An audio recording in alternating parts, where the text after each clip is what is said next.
আসসালামু আলাইকুম রহমতুল্লাহি ওয়া বারাকাতুহু। কল্পনা করুন একটি দৃশ্য, বিশাল এক মরুভূমি, সূর্য মাথার উপর জ্বলছে, বালুর উপর পড়ে আছেন তিনজন মানুষ, ক্ষুধায় তৃষ্ণায় প্রায় মৃত্যুর দ্বার প্রান্তে।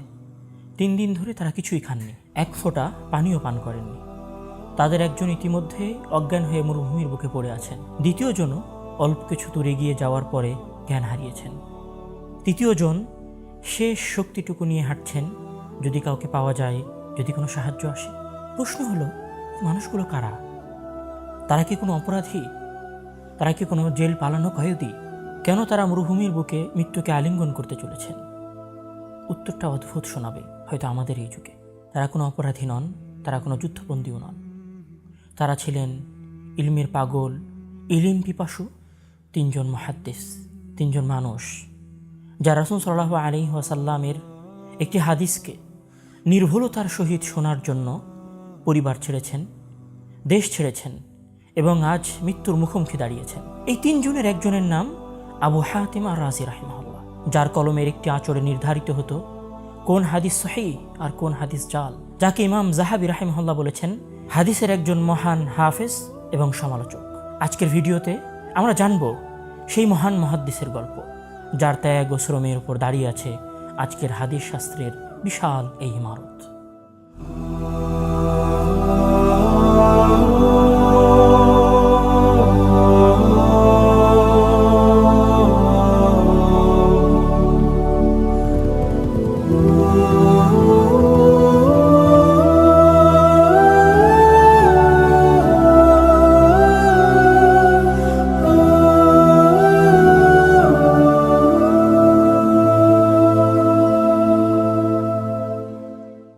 সময়টা 195 হিজরি, 810 খ্রিস্টাব্দ। জায়গাটা পারস্যের বিখ্যাত শহর রায়, বর্তমান তেহরান থেকে প্রায় 400 কিলোমিটার দক্ষিণে। এই শহরেই জন্ম নিলেন এক শিশু, যার নাম পরবর্তীতে ইতিহাসের পাতায় স্বর্ণাক্ষরে লেখা থাকবে। তার পূর্ণ নাম মুহাম্মদ ইবনে ইদরিস ইবনে মুনদির ইবনে দাউদ ইবনে মেহরান আল হানজালি আর রাজি। ইতিহাস তাকে চেনে আবু হাতিম আর রাজি নামে। আজকের গল্পের আবু হাতিম আর রাজি যখন একটু বড় হলেন, তখন উনি বুঝতে পারলেন যে এই দুনিয়ায় তার হৃদয় শুধুমাত্র আকর্ষিত হয় রাসূল সাল্লাল্লাহু আলাইহি ওয়াসাল্লামের বাণী এবং রাসূল সাল্লাল্লাহু আলাইহি ওয়াসাল্লামের হাদিসের দিকে। তিনি বুঝতে পারলেন যে তার হৃদয় রাসূল সাল্লাল্লাহু আলাইহি ওয়াসাল্লামের হাদিস শুনতে, সংগ্রহ করতে এবং তা সংরক্ষণ করতে সবচেয়ে বেশি পছন্দ করে। তিনি নিজেই বলছেন, আমি 209 হিজরিতে প্রথম হাদিস লেখা শুরু করি। হিসাব করলে দেখা যাবে তার জন্মসালের সাথে মিলিয়ে যে তখন তার বয়স ছিল মাত্র 14 বছর। যেই বয়সে আজকের ছেলেমেয়েরা ক্লাস 8-9-এ পড়ে, সেই বয়সে তিনি হাদিস লেখা শুরু করে দিয়েছিলেন। ঠিক এর 1 বছর পরে 2010 হিজরিতে উনি ওনার জন্মভূমির পাশের শহর মরুতে সফর করেন এবং সেখানে তিনি আত্তাব ইবনে জিয়াদের কাছ থেকে হাদিস লেখা শুরু করেন। একজন 15 বছরের কিশোর দেশ থেকে দেশান্তরে সফর করার উদ্দেশ্যে এক দৃঢ় সংকল্প করেছেন। তিনি তার প্রথম ইলমি সফরে বের হচ্ছেন, আর এই সফর চলল একটানা 7 বছর। একবার ভাবুন, 7 বছর মানে প্রায় 2550 দিন। 2550 দিন। এই পুরোটা সময় তার কোনো স্থায়ী ঠিকানা নেই, কোনো নিয়মিত বিছানা নেই, কোনো পরিবারের উষ্ণতা নেই, শুধু আছে পথ আর পথ, যেই পথে উনি শুধু অর্জন করেছেন রাসূল সাল্লাল্লাহু আলাইহি ওয়াসাল্লামের হাদিস। কোনো অর্থ নয়, কোনো সম্পত্তি নয়, কোনো টাকা নয়, দুনিয়ার পেছনে ছোটা নয়, তিনি শুধু ছুটেছেন রাসূল সাল্লাল্লাহু আলাইহি ওয়াসাল্লামের হাদিসের সংরক্ষণে। তিনি বলছেন, যখন আমি প্রথম সফর শুরু করি তখন একটানা 7 বছর শুধু সফরেই কাটিয়েছি। আমি এই 2 পায়ে হেঁটে 1000 ফারসাখেরও বেশি পথ অতিক্রম করেছি। এরপর আমি আর হিসাব রাখিনি। অর্থাৎ যখন আমি 1000 ফারসাখ পথ অতিক্রম করেছি, তারপরে আমি আমার সফরের আর হিসাব রাখিনি যে আমি কতটা পথ পায়ে হেঁটেছি। 1000 ফারসাখ মানে কতটুকু? 1000 ফারসাখ মানে আজকের হিসাব অনুযায়ী প্রায় 4800 কিলোমিটার, অর্থাৎ প্রায় 3000 মাইলের পথ। এই পুরো পথটা উনি পায়ে হেঁটেছেন। এই দূরত্ব ইনি অতিক্রম করেছেন শুধুমাত্র তার নিজের পায়ে। আর এই দূরত্ব অতিক্রম করার পরেই তার সফর সমাপ্ত হয়েছিল, বিষয়টা এরকম নয়, বরং তিনি এরপরে হিসাব করা ছেড়ে দিয়েছিলেন। তবে ইতিহাসের পাতা ঘেঁটে উনি যে সমস্ত অঞ্চল সফর করেছেন তার হিসাবের পরে যেটার কথা উনি নিজে বলেছেন, আমরা যদি সেইটা একটু দেখি তাহলে দেখব তিনি আসলে টোটাল কতটুকু পথ হেঁটেছেন। 4800 কিলোমিটারের পথ অতিক্রম করার পরে তিনি গেছেন বাহরাইন থেকে কায়রো। বাহরাইন থেকে কায়রোর পথ হচ্ছে 1942 কিলোমিটার। তারপর উনি কায়রো থেকে গেছেন রামাল্লা, বর্তমান ফিলিস্তিনের একটি শহর। কায়রো থেকে রামাল্লা হচ্ছে 405 কিলোমিটারের পথ। উনি রামাল্লা থেকে গেছেন দামেস্ক। রামাল্লা থেকে দামেস্ক বর্তমান সিরিয়ার রাজধানী, 220 কিলোমিটারের পথ। উনি দামেস্ক থেকে গেছেন বর্তমান তুরস্কের একটি শহর আন্তাকিয়া, প্রায় 300 কিলোমিটারের পথ। উনি আন্তাকিয়া থেকে গেছেন তারসুস, 138 কিলোমিটারের পথ। তারসুসও তুরস্কের একটি নগরী, যেখানে ইসলামের ইতিহাসের অনেক বড় বড় মুহাদ্দিসগণ যুদ্ধের জন্য গেছেন। তারসুস থেকে উনি গেছেন বর্তমান সিরিয়ার একটি শহর হেমসে, প্রায় 293 কিলোমিটারের পথ। উনি হেমস থেকে গেছেন রাক্কায়, 248 কিলোমিটার। রাক্কা থেকে গেছেন কুফা, 662 কিলোমিটারের পথ। যেন এক অফুরন্ত যাত্রা, এই যাত্রার যেন কোনো শেষ নেই। এই সফরে তিনি অতিক্রম করেছেন আরও 4207 কিলোমিটারের পথ। তিনি এই সফরটুকু করেছেন যখন তার বয়স মাত্র 20 থেকে 25 বছরের মধ্যে। এই বয়সে আজকের তরুণেরা ইউনিভার্সিটিতে আড্ডা দেয়, বন্ধুদের সাথে গল্প করে, ভবিষ্যতের স্বপ্ন দেখে, জীবন গড়ার পেছনে ছোটে। আমরা সবাই ঠিক সেটাই করছি। আর আবু হাতেম আর রাজি রাহিমাহুল্লাহ পাড়ি দিয়েছেন পর্বত, পাড়ি দিয়েছেন নদী, পানি দিয়েছেন সমুদ্র, পাড়ি দিয়েছেন সুদীর্ঘ পথ, শুধুমাত্র রাসূল সাল্লাল্লাহু আলাইহি ওয়াসাল্লামের হাদিসের সংরক্ষণে। এখানেই ওনার সফর সমাপ্ত হয়ে যায়নি। উনি ওনার জীবনের দ্বিতীয় সফরে বের হয়েছেন 242 হিজরিতে। এরপর তৃতীয় সফরে বের হয়েছেন 245 হিজরিতে। এছাড়াও কুফা থেকে বাগদাদে যে তিনি কতবার গিয়েছেন তার কোনো হিসাব নেই। তিনি নিজে বলছেন, আমি কুফা থেকে বাগদাদ এতবার গিয়েছি যা গণনা করা সম্ভব নয়। তিনি শুধু পায়ে হেঁটে হজ করতে গেছেন 5 বার। হজ করার ওনার মূল উদ্দেশ্য ছিল না, হজ করার পাশাপাশি উনি জ্ঞানও অর্জন করেছেন। আর ওনার শেষ সফরে ওনার সঙ্গী ছিলেন আব্দুর রহমান, ওনার সন্তান, প্রাণপ্রিয় সন্তান, যিনি তার বাবার পরে একজন বড় মুহাদ্দিসও হয়েছিলেন। এই সুদীর্ঘ পথের বিবরণী শুনে আপনার মনে হতে পারে এই সফরটা হয়তো ওনার জন্য অনেক আরামদায়ক ছিল, ওনার হয়তো অঢেল সম্পদ ছিল, অনেক স্বাচ্ছন্দ্যের সহিত হয়তো উনি ওনার এই সফরগুলো করেছিলেন। না, তা নয়। যখনই আবু হাতেম আর রাজি রাহিমাহুল্লাহর জ্ঞান অর্জনের কথা আসে, তখনই তার সফরে তার কষ্টের কথা বলতেই হয়। তার জীবনে কোনো সময় তার সফরের কষ্টের আলোচনা ব্যতীত সম্পূর্ণ হতে পারে না। সময়টা 214 হিজরি। আবু হাতেম আর রাজি রাহিমাহুল্লাহ তখন বাসরায় এসেছেন। ওনার বয়স মাত্র 19 বছর। উনি বসরায় এসেছেন একটা বিশাল পরিকল্পনা নিয়ে। ওনার প্ল্যান, উনি এই শহরে 1 বছর অবস্থান করবেন আর এই শহরের সবচেয়ে বড় বড় শায়েখদের কাছ থেকে উনি জ্ঞান অর্জন করবেন। কিন্তু দুর্ভাগ্যজনক হলেও মাত্র 8 মাস না পেরোতেই ওনার পকেটের যত টাকা ছিল সব শেষ হয়ে যায়। তখন উনি ওনার নিজের পরনের কাপড়গুলো বিক্রি করা শুরু করেন। এক এক করে উনি ওনার সকল কাপড়গুলো বিক্রি করে দেন। এরপর ওনার কাছে ওনার যে সমস্ত অপ্রয়োজনীয় কাগজ ছিল সেগুলোও বিক্রি করে দেন। তারপর ওনার কাছে একটা দিরহামও অবশিষ্ট ছিল না। যখন ওনার সকল টাকা ফুরিয়ে যায়, বিভুক্ষ ক্ষুধার্ত অবস্থায় ওনার ইলমি সফর জারি রেখেছেন। উনি বলছেন যে আমার এক বন্ধু আমাকে নিয়মিত ডাকার জন্য আসতো। যখন আমার টাকা ফুরিয়ে গেল তখন সে আমাকে প্রথমবার ডাকতে আসলো। প্রথম দিন আমি তার সাথে গেলাম ক্ষুধার্ত অবস্থায়। দ্বিতীয় দিন সে আবার আমাকে ডাকতে আসলো, যেহেতু সে নিয়মিত ডাকতে আসে। দ্বিতীয় দিনও আমি তার সাথে গেলাম।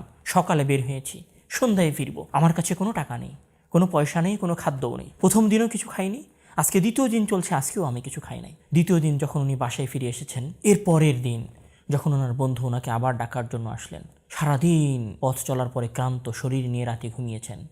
তৃতীয় দিন যখন উঠেছেন তখন ওনার দার্সে যাওয়ার মতো শক্তি আর শরীরে নেই। তখন উনি ওনার বন্ধুকে বলছেন, আমি তোমার সামনে আমার অবস্থা গোপন করতে চাই না।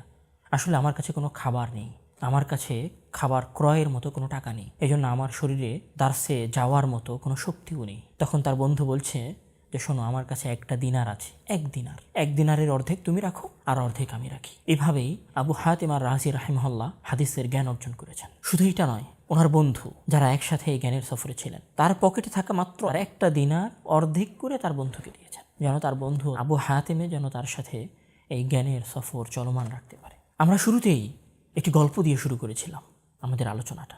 ওই গল্পটা আবু হাতেম আর রাজি রাহিমাহুল্লাহরই ছিল।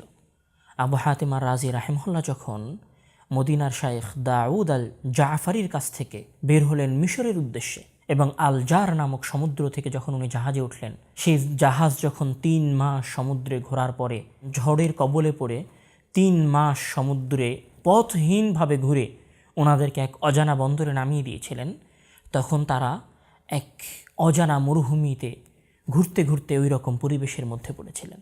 এবং পরে মার্ভ শহরের শাসকের বিশেষ অনুগ্রহে তারা মিশর পর্যন্ত গিয়ে পৌঁছেছিলেন। আবু হাতিম আর রাজি রাহিমাহুল্লাহ রাসূল সাল্লাল্লাহু আলাইহি ওয়াসাল্লামের হাদিসের যে জ্ঞান অর্জন করেছিলেন, এর পেছনে তার ছিল অক্লান্ত পরিশ্রম এবং অফুরন্ত কষ্ট এবং বিপুল ত্যাগ ও তিতিক্ষা। এই ত্যাগ ও তিতিক্ষার উপরেই তিনি যে মহাজ্ঞানের এক স্তম্ভ দাঁড় করিয়েছিলেন, সেই স্তম্ভের উপরেই আমাদের আজকের হাদিসের শুদ্ধতা, আমাদের আজকের হাদিসের দুর্বলতা নির্ভরশীল। আবু হাতিম আর রাজি রাহিমাহুল্লাহ শুধু একজন মুহাদ্দিসই ছিলেন না, তিনি নিজে যেমন কষ্ট করে জ্ঞান অর্জন করেছেন, তিনি তার সন্তানকেও কষ্ট করে জ্ঞান অর্জন করা শিখিয়েছেন।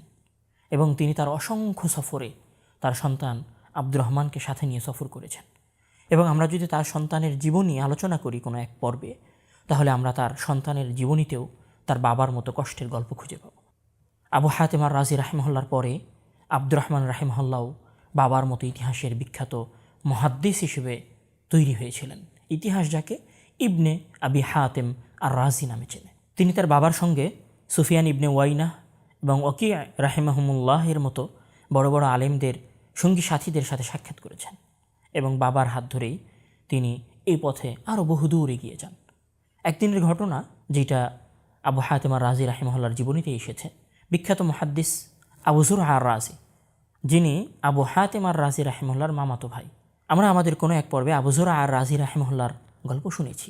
আপনারা যদি তাকে আমাদের এই আলোচনার সাথে কানেক্টেড না করতে পারেন, তাহলে অবশ্যই আমাদের আগের পর্ব থেকে তার জীবনী সম্পর্কে জেনে আসবেন এবং তিনি কত বড় মুহাদ্দিস ছিলেন সেটা অবশ্যই সেখানে আপনারা পাবেন। তো মুহাদ্দিস আবু যুরআ আর রাজি রাহিমাহুল্লাহ যেহেতু আবু হাতিম আর রাজি রাহিমাহুল্লাহর মামাতো ভাই এবং ঘনিষ্ঠ সঙ্গী ছিলেন, তো আবু যুরআ আর রাজি বলছেন যে আমি তোমার মতো, মানে আবু হাতিমকে বলছেন যে আমি তোমার মতো হাদিস অর্জনে এত আগ্রহী কাউকে দেখিনি। তখন আবু হাতিম আর রাজি রাহিমাহুল্লাহ সাথে সাথে উত্তর দিচ্ছেন যে আমার ছেলে আব্দুর রহমান বিন আবু হাতিম আর রাজি তো আমার চেয়েও বেশি আগ্রহী। অর্থাৎ বাবা যত আগ্রহী ছিলেন জ্ঞানের প্রতি, হাদিসের প্রতি, তিনি তার সন্তানকেও একজন সফল মুহাদ্দিস হিসেবে গড়ে তুলতে বিন্দুমাত্র কার্পণ্য করেন। তখন আবু যুরআ আর রাজি রাহিমাহুল্লাহ হেসে জবাব দিয়েছিলেন যে কোনো সন্তান যদি তার পিতার মতো হয় তাহলে এটা কোনো অন্যায় নয়। একবার আব্দুর রহমান বিন আবু হাতিম আর রাজি রাহিমাহুল্লাহকে জিজ্ঞাসা করা হয়েছিল, আপনি কিভাবে আপনার বাবার কাছ থেকে এত হাদিস সংগ্রহ করলেন? তিনি বলছেন যে আমার বাবা যখন খাওয়া দাওয়া করতেন তখন আমি তার কাছ থেকে হাদিস শুনতাম, আমার বাবা যখন হাঁটতেন তখন আমি তার কাছে হাদিস শুনতাম, আবার বাবা যখন ঘরের কোনো কাজ করতেন তখনও আমি তার কাছে হাদিস শুনতাম। এই ঘটনায় একটা জিনিস ফুটে ওঠে, সেটি হচ্ছে একজন বাবার সাথে একজন সন্তানের গভীর সম্পর্ক। আবু হাতিম আর রাজি রাহিমাহুল্লাহ তিনি মুহাদ্দিস হওয়ার পাশাপাশি একজন সফল বাবা ছিলেন। তিনি তার জীবনের প্রত্যেকটা কাজের সাথে তার সন্তানকে জ্ঞান শিক্ষা দিয়েছেন। এমনকি তার জীবনীতে আরও একটি কথা এসেছে যে যখন আবু হাতিম আর রাজি রাহিমাহুল্লাহ অসুস্থ ছিলেন তখনও তার সন্তান তার পাশে বসে জ্ঞান অর্জন করতেন। এমনকি যখন উনি মুমূর্ষ অবস্থায় ছিলেন, ওনার কথা বলার সক্ষমতা ছিল না, তখন উনি ইশারায় ওনার সন্তানকে বলে দিতেন উনি যা জিজ্ঞাসা করছেন সে সম্পর্কে। আমরা যদি এই পুরো ঘটনার সারমর্মটা টানি, তাহলে আমাদের সামনে একটা জিনিস অবশ্যই ফুটে উঠবে যে একজন সফল বাবা তার সন্তানকে কিভাবে একজন বড় আলেম এবং বড় মুহাদ্দিস করে গড়ে তোলেন। এখানে একটা জিনিস আমাদের অবশ্যই শেখার আছে, সেটা হচ্ছে যে একজন বাবা যেখানে যেখানে যাবেন, তিনি যে সমস্ত ভালো কাজের সাথে জড়িত হবেন সে সমস্ত সকল কাজে তিনি তার সন্তানকে জড়িত করার চেষ্টা করবেন এবং তিনি তার সন্তানকে ছোট থেকেই জ্ঞান শিক্ষা দিবেন। আবু হাতিম আর রাজি রাহিমাহুল্লাহ মূলত একটি ইলমি ফ্যামিলির সাথে বিলং করতেন। যেমনটা আমরা একটু আগেই জেনেছি যে তার মামাতো ভাই আবু যুরআ আর রাজি শুধু একজন সাধারণ মুহাদ্দিস ছিলেন না, বরং তিনি একজন জগদ্বিখ্যাত পণ্ডিত ছিলেন। লক্ষ লক্ষ হাদিস তার মুখস্থ ছিল। সবচেয়ে মজার বিষয় হচ্ছে, যেখানে আমাদের জন্য শেখার আছে, সেটি হচ্ছে যে আবু হাতিম আর রাজি রাহিমাহুল্লাহ এবং আবু যুরআ আর রাজি রাহিমাহুল্লাহ দুইজন বড় মুহাদ্দিস হওয়ার পরেও তাদের মাঝে কোনো গণ্ডগোল ছিল না, বরং তারা দুই ভাইয়ের মতো একসাথে অসংখ্য ইলমি সফর করেছেন এবং জ্ঞান অর্জন করেছেন। এমনকি আশ্চর্যের বিষয় হচ্ছে তারা সিক্কাতুল হামদালা নামক গ্রামের একই মসজিদে অথবা পাশাপাশি মসজিদে দার্স দিতেন, কিন্তু তাদের মাঝে কোনো সময় এই দার্স দেওয়া নিয়ে, কোনো মাসাইল নিয়ে দ্বন্দ্ব, মতবিরোধ এবং হিংসা হয়নি, যেমনটা আজকে আমরা আমাদের আলেমুলামাদের মাঝে দেখতে পাই। আমাদের আলেমুলামারা ভিন্ন ভিন্ন শহরে, ভিন্ন ভিন্ন প্রতিষ্ঠানে ব্যস্ত থাকার পরেও আমরা আমাদের মাঝের ফতোয়ার মতবিরোধগুলোকে পারস্পরিক দ্বন্দ্ব এবং পারস্পরিক হিংসার রূপ দান করি। কিন্তু আবু হাতেম আর রাজি রাহিমহল্লা এবং আবু যুরআ আর রাজি রাহিমহল্লা আমাদেরকে শিখিয়ে গেছেন যে মানুষ যত বড় আলেম হয় তত বড় বিনয় হয়, এবং তখন তাদের মাঝে কোনো শত্রুতা এবং বিদ্বেষ থাকে না, তখন তাদের মাঝে আর হিংসা কাজ করে না। কেননা তাদের মাঝে যখন রাসূলের হাদিস থাকে, রাসূলের মোহাব্বত থাকে, তখন সেখানে আসলে আর শয়তান জায়গা করে নিতে পারে না। আর দুই ভাইয়ের মাঝের দ্বন্দ্বটা শুধুমাত্র শয়তানের প্ররোচনার মাধ্যমেই তৈরি হয়। আবু যুরআ আর রাজি রাহিমহল্লা এবং আবু হাতেম আর রাজি রাহিমহল্লা যেমন একসাথে ইলমি সফর করেছেন, যেমন একসাথে তারা পাশাপাশি মসজিদে অথবা একই মসজিদে দার্স দিয়েছেন, ঠিক তেমনি তারা মাঝে মাঝে বিভিন্ন বিষয়ে নিজেদের মধ্যে আলোচনা করেছেন। একটা হাদিস নিয়ে তারা কোন রাবি জয়ীফ, কোন রাবি মিথ্যুক, কোন রাবি বেদাহাতি, এই বিষয়গুলো নিয়েও আলোচনা করেছেন। এবং আবু যুরআ আর রাজি রাহিমহল্লা একটি কথা আবু হাতেমকে উদ্দেশ্য করে বলছিলেন যে আমি যখন কোনো হাদিসের রাবি নিয়ে সন্দেহের মধ্যে পড়ি, তো আমি ততক্ষণ পর্যন্ত প্রশান্তি পাই না যতক্ষণ পর্যন্ত আমি তোমার কাছে না আসি। মানে আবু যুরআ আর রাজির মতো বিখ্যাত মানুষ, তার হৃদয়ের সন্দেহ, কোনো রাবির সম্পর্কে তার মনে কোনো সন্দেহ তৈরি হলে উনি সেই সন্দেহটা দূর করার জন্য আবু হাতেম আর রাজির কাছে যেতেন। তখন আবু হাতেম আর রাজি রাহিমহল্লা বলছেন যে আমারও যখন আপনার মতো এরকম কোনো পরিবেশ তৈরি হয়, আমার যখন কোনো বিষয়ে সন্দেহ তৈরি হয়, তখন ওই বিষয়টা আমি আপনার সাথে আলোচনা না করা পর্যন্ত শান্তি পাই না। কি এক অভূতপূর্ব সম্পর্ক, জ্ঞান চর্চার সম্পর্ক, একে অন্যকে ইলম বিতরণের সম্পর্ক।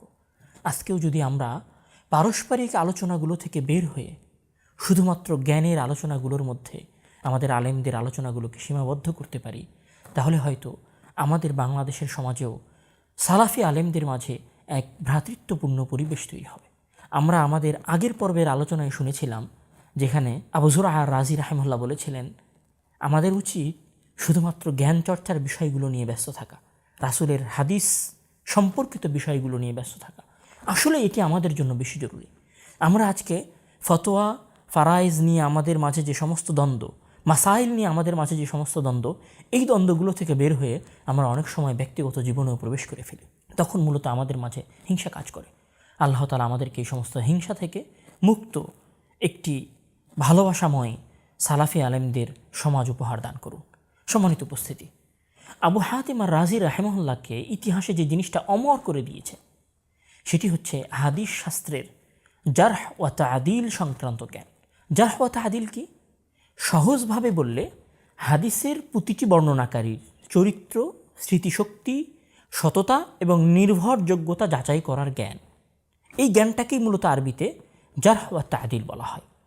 অর্থাৎ এই জ্ঞানের উপর ভিত্তি করে যখন একজন মুহাদ্দিস কোনো একজন রাবিকে ত্রুটিযুক্ত বলেন, অথবা কোনো একজন রাবিকে কথা বলেন যে তিনি সত্যবাদী, তার থেকে বর্ণিত হাদিসটা বিশুদ্ধ, তিনি বিশ্বস্ত, এই বলার কাজটাকে মূলত আরবিতে বলা হয় আল জারহ ওয়া তা'দীল। এটি কেন জরুরি এবং এই ফানটার কেন এত গুরুত্ব? মূলত রাসূল সাল্লাল্লাহু আলাইহি ওয়াসাল্লাম যে কথাগুলো বলেছেন সেই কথাগুলো তার থেকে সাহাবীরা শুনেছেন, আর সাহাবীরা শোনার পরে সেই কথাগুলো তাদের কাছ থেকে তাবেঈরা শুনেছেন, মানে তাদের পরবর্তী মানুষেরা শুনেছেন যাদেরকে আরবিতে তাবি বলা হয়, আর তাবেঈদের পর থেকে তাবেঈদের কাছ থেকে যে সমস্ত মানুষেরা শুনেছেন তাদেরকে আরবিতে তাবেঈ বলা হয়। এখন স্বভাবতই আজকের যুগে যেমন মিথ্যুক মানুষ আছে, আজকের যুগে যেমন কিছু মানুষের স্মৃতি দুর্বল আছে, কিছু মানুষ যেমন অবিশ্বস্ত, ঠিক সেই সময়েও কিছু মানুষ মিথ্যুক ছিলেন, কিছু মানুষ তাদের স্মৃতিশক্তির ক্ষেত্রে দুর্বল ছিলেন, কিছু মানুষ বেদাতি ছিলেন। মূলত কোন রাবি, কোন বর্ণনাকারী মিথ্যুক, কোন বর্ণনাকারী বিশুদ্ধ, এইটা যদি নির্ধারণ না করা যায় তাহলে তো আমরা বলতে পারবো না যে রাসূলের এই হাদিসটা সঠিক নাকি যায়ীফ। কেননা ধরুন কোনো একজন মিথ্যুক রাবি, অথবা কোনো একজন বেদাতি রাবি, অথবা কোনো একজন দুর্বল মেধার রাবি, উনি একটা হাদিস শুনেছেন, কিন্তু যেভাবে উনি হাদিসটা শুনেছেন ওনার দুর্বল মেধার কারণে উনি ওই হাদিসটা ঠিক ওইভাবে বর্ণনা করতে সক্ষম হন নাই।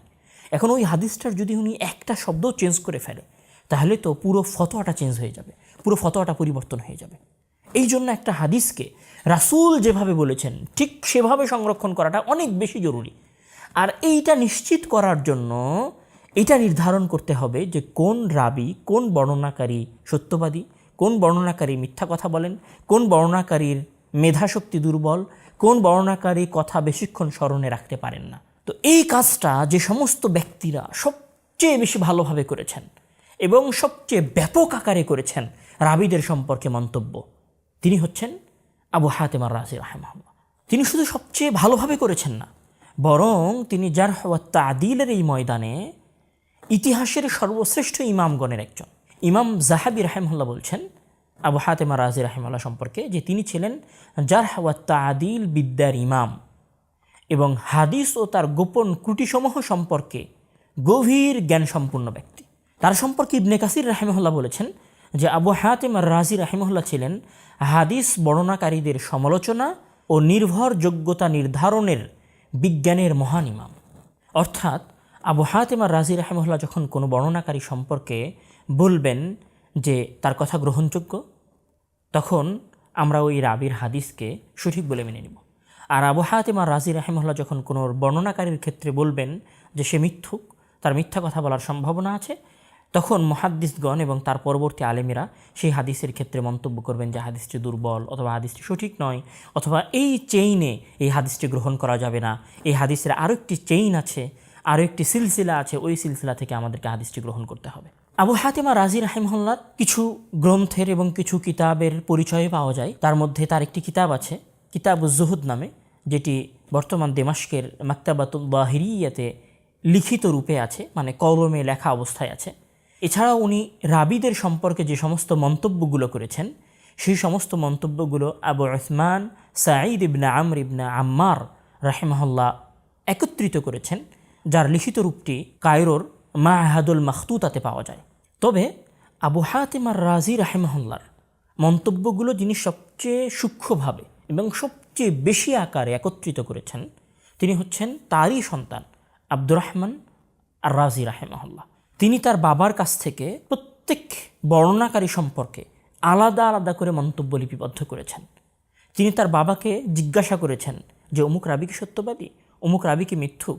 ওনার বাবা যে মন্তব্যগুলো করেছেন উনি ওই মন্তব্যগুলো ওনার বইয়ের মধ্যে লিপিবদ্ধ করেছেন।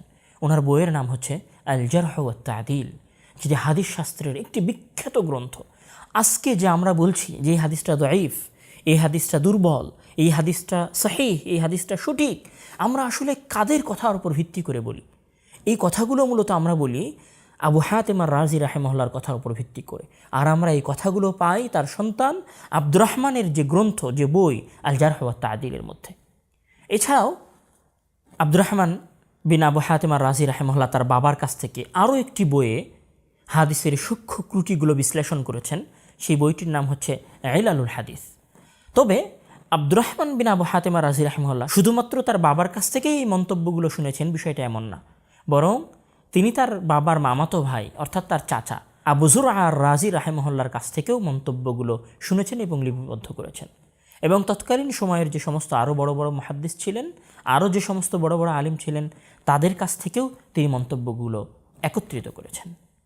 আমরা যদি বলি তাহলে হয়তো খুব বেশি অত্যুক্তি হবে না, বেশি বলা হবে না যে হাদিসকে বিশুদ্ধ বলা অথবা হাদিসকে দুর্বল বলার যে বিশাল ইলম, এই ইলমের একটা বিশাল অংশ একটা পরিবারের উপরে নির্ভরশীল।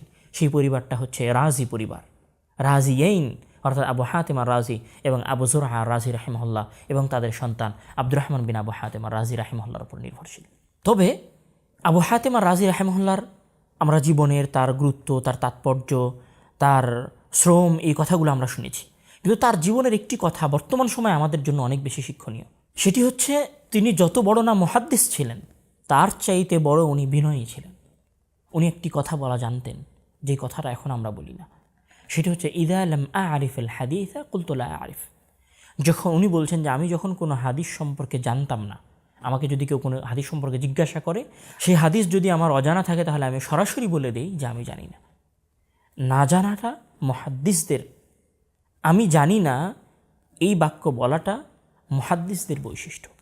অথচ আমরা দেখি আমাদের বর্তমান সময়ে আমাদের ছোট বড় সকল ভাইয়েরা ফেসবুকে নিজেদের জ্ঞান জাহির করতে যেমন তারা আগ্রহী, ঠিক তেমনি জ্ঞান প্রকাশ করতে পারলেও তারা নিজেদেরকে অনেক সফল এবং বড় মনে করেন। এবং কোনো দ্বন্দ্বে, কোনো তর্কে বিতর্কে যদি বিশাল একটা আর্টিকেল লিখতে পারেন, তাহলে মনে করেন যে তিনি বিশাল কিছু করেছেন। অথচ এটা আমাদের মুহাদ্দিসিনদের বৈশিষ্ট্য ছিল না।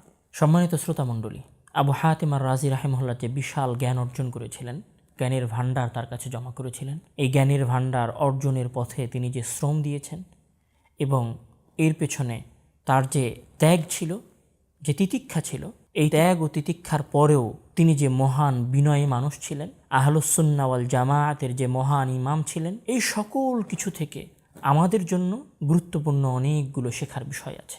তারা হয়তো আজকে আমাদের মাঝে নেই। তিনি হয়তো সেই 82 বছর বয়সে 277 হিজরি মোতাবেক 890 হিজরির শাবান মাসে এই দুনিয়া থেকে বিদায় নিয়েছেন, কিন্তু তিনি আমাদের কাছে যে শিক্ষাগুলো রেখে গেছেন, সেই শিক্ষাগুলো থেকে আমাদেরকে শিখতে হবে। সেই শিক্ষাগুলো কি? তার জীবনের প্রথম যেটা শিক্ষা, সেটি হচ্ছে আমরা যারা হাদিস নিয়ে পড়াশোনা করি, দ্বীনের জ্ঞান অর্জন করতে চাই, তাদেরকে আবু হাতিম আর রাজি রাহিমাহুল্লাহর মতো পরিশ্রম করার মন মানসিকতা রাখতে হবে। দ্বিতীয় যেটি শিক্ষা, সেটি হচ্ছে আমাদের অভিভাবকদের জন্য। তাদেরকে এটা জানতে হবে যে তাদের সন্তানেরা আবু হাতিম আর রাজির মতো পরিশ্রম করলে, নিজেদের জীবনের সুখ এবং আনন্দকে উৎসর্গ করতে পারলে ইমাম বুখারী এবং আবু হাতিম আর রাজির মতো বড় মুহাদ্দিস হতে পারবে। এবং এখানে অভিভাবকদের জন্য আরও একটি শিক্ষা আছে, সেটি হচ্ছে যে সন্তানকে শুধু মাদ্রাসায় পাঠিয়ে দিয়ে ছেড়ে দেওয়াটাই তাদের দায়িত্ব নয়, বরং সন্তানকে হাতে কলমে কোরআন এবং হাদিসের জ্ঞান শেখানো, ভদ্রতা শেখানো। যেভাবে আবু হাতিম আর রাজি রাহিমাহুল্লাহ তার সন্তানকে নিয়ে হজে গেছেন, যেভাবে আবু হাতিম আর রাজি রাহিমাহুল্লাহ তার সন্তানকে নিয়ে বড় বড় মুহাদ্দিসদের মজলিসে গেছেন। আবু হাতিম আর রাজি রাহিমাহুল্লাহর জীবনী থেকে আমাদের জন্য তৃতীয় যেটি শিক্ষণীয় বিষয়, সেটি হচ্ছে যে আমাদের সকলকেই বিনয়ী হতে হবে।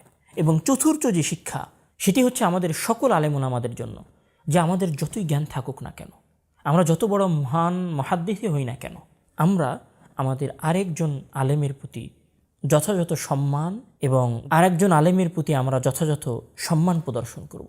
কথা বলার সময় নিজেদের জিহ্বা, নিজেদের বাক্যের ভঙ্গিমাগুলোকে আমরা সঠিকভাবে ব্যবহার করার চেষ্টা করব। মহান আল্লাহ তাআলা আমাদের মধ্যে যে সমস্ত ছাত্র রয়েছেন যারা কোরআন এবং হাদিসের জ্ঞান অর্জন করছেন, তাদেরকে আবু হাতিম আর রাজি রাহিমাহুল্লাহর মতো বড় মুহাদ্দিস হওয়ার তৌফিক দান করুক। আমাদের মধ্যে যে সমস্ত আলেম এবং মুহাদ্দিসগণ আছেন, তাদেরকে আবু যুরআ আর রাজির মতো বিনয়ী হওয়ার তৌফিক দান করুন।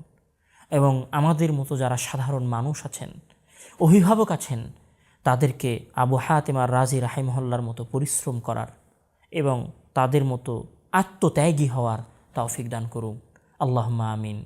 আবারও আপনাদের সাথে দেখা হবে আল ইতিসাম টিভির ধারাবাহিক সিরিজ ইতিহাসের অজানা মুহাদ্দিসগণের পরবর্তী পর্বে অজানা কোনো মুহাদ্দিসের সাথে ইনশাআল্লাহ। আসসালামু আলাইকুম ওয়া রাহমাতুল্লাহি ওয়া বারাকাতুহু।